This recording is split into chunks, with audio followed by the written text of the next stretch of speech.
আসসালামু আলাইকুম ওরহমতুল্লাহি তাআলা ওয়া বারাকাতুহু। সম্মানিত মুসলমান বিন্দু বাবা আমার ভাইরা, আমি আপনার সামনে এসেছি আজকে একটি গুরুত্বপূর্ণ বিষয় আলোচনা করার জন্য। সেই গুরুত্বপূর্ণ বিষয়টা হলো বিশেষ করে মা বোনদের জন্য। আজকের আলোচনাটা আমাদের মা বোনদের জন্য একটি গুরুত্বপূর্ণ বিষয়। সেই বিষয়টা হলো মা বোনদের যখন গর্ভবতী হয়, যখন পেটে বাচ্চা আসে, অনেকের বাচ্চা নষ্ট হয়ে যায়।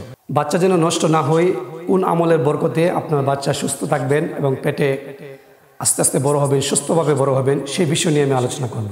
আমাদের মা বোনদের পেটে বাচ্চা আসার পরে অনেক সময় 2 মাস বা 3 মাস হওয়ার পরে বাচ্চা নষ্ট হয়ে যায়। অনেকে দেখা গেছে পেটের ভিতরে বাচ্চা বড় হওয়ার পরেও আবার বাচ্চা নষ্ট হয়ে যায়। বাচ্চা পেটে প্রায় 6 মাস 7 মাস হয়ে গেছে বা 8 মাস হয়ে গেছে, তারপরেও পেটে বাচ্চা মারা যায়। এমনটা অনেকের হয়, তবে কম সংখ্যক। কিছু বেশিরভাগ মানুষের 2 মাস এবং 3 মাসে বাচ্চা বা 4 মাসে বাচ্চা নষ্ট হয়ে যায়।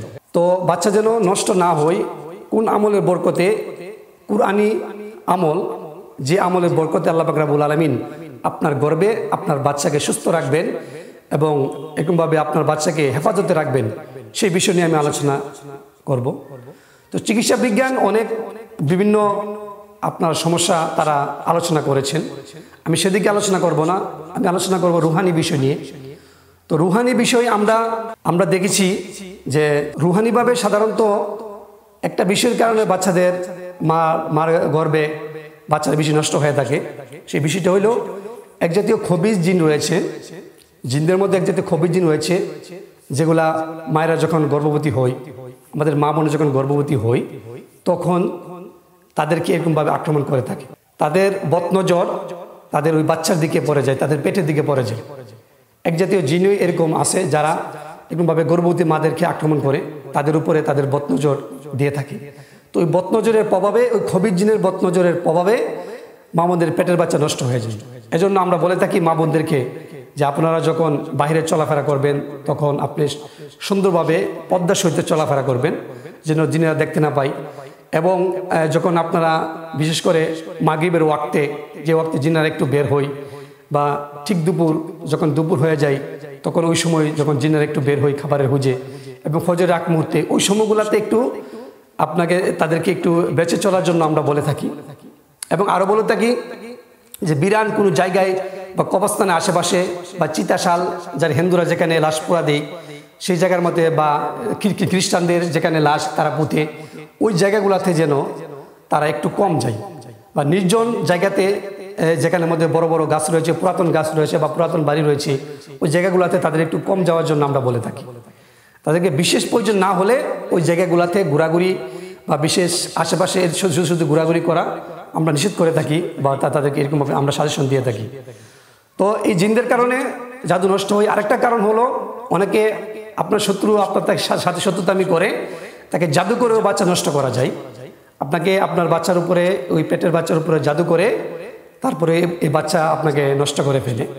তো জাদুর কারণে বাচ্চা নষ্ট হয়ে থাকে, জিনদের কারণে বাচ্চা নষ্ট হয়ে থাকে, এবং মেডিকেল সায়েন্স অনেক কিছু বলেছেন। তবে আমরা সাধারণত এই দুইটা জিকের কারণ আমরা খুঁজে বের করেছি বা পেয়েছি। তো আসুন, কিভাবে কোন আমল করলে আপনার বাচ্চা পেটে হেফাজতে থাকবে। যখন পেটে আপনার বাচ্চা চলে আসবে, যখন আপনি টের পাবেন, যখন আপনি গর্ভবতী হয়ে যাবেন, যখন আপনি টের পাবেন, তখন এই কুরআনি আমলটা আপনি করেন। আল্লাহ পাক রব্বুল আলামিন এই কুরআনি আমলের বরকতে আপনার বাচ্চা আপনার পেটে হেফাজতে রাখবে। সে আমলটা হলো পবিত্র কুরআনুল কারীমের সূরা ইউসুফ, সূরা ইউসুফের 64 নং আয়াতের শেষের কিছু অংশ। সূরা ইউসুফের 64 নং আয়াতের শেষের কিছু অংশ, সে অংশটা হলো ফাল্লাহু খায়রুন হাফিজাও ওয়া হুয়া আরহামুর রাহিমিন। ফাল্লাহু খায়রুন হাফিজাও ওয়া হুয়া আরহামুর রাহিমিন।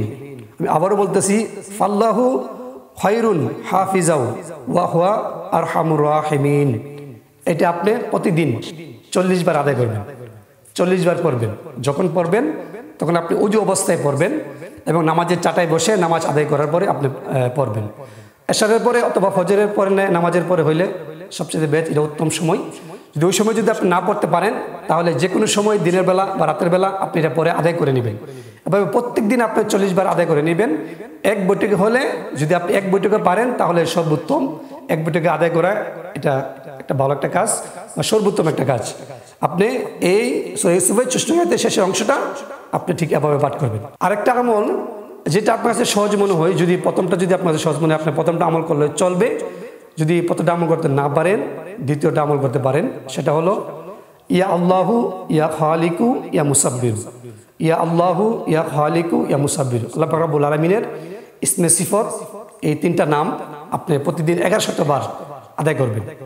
যদি আপনি প্রতিদিন 1100 বার এই নামটা আদায় করতে পারেন, তাহলে ওই প্রথম যে আমলটা বলেছি ওইটা আদায় করার দরকার নেই, এটা আদায় করে নেবেন। আর যদি প্রথম আমলটা আদায় করেন, তাহলে দ্বিতীয়টা আদায় করার দরকার নাই, আপনি এভাবে আদায় করবেন। আর মাঝে মধ্যে আপনি যখন অবসর পাবেন তখনই পড়বেন লা হাওলা ওয়ালা কুওয়াতা ইল্লা বিল্লাহি আলিয়্যিল আযীম, অথবা আস্তাগফির আপনি পাঠ করবেন। যখন আপনি পাঠ করবেন তখন আপনার কাছ থেকে জিন জাদুরা একটু দূরে থাকবে, জিনেরা একটু, যারা বদনজর দিবে তারা একটু দূরে থাকবে। এজন্য আপনি মাঝে মধ্যে আয়াতগুলো পড়বেন এবং অবশ্যই পাক পবিত্র অবস্থায় আপনি থাকবেন।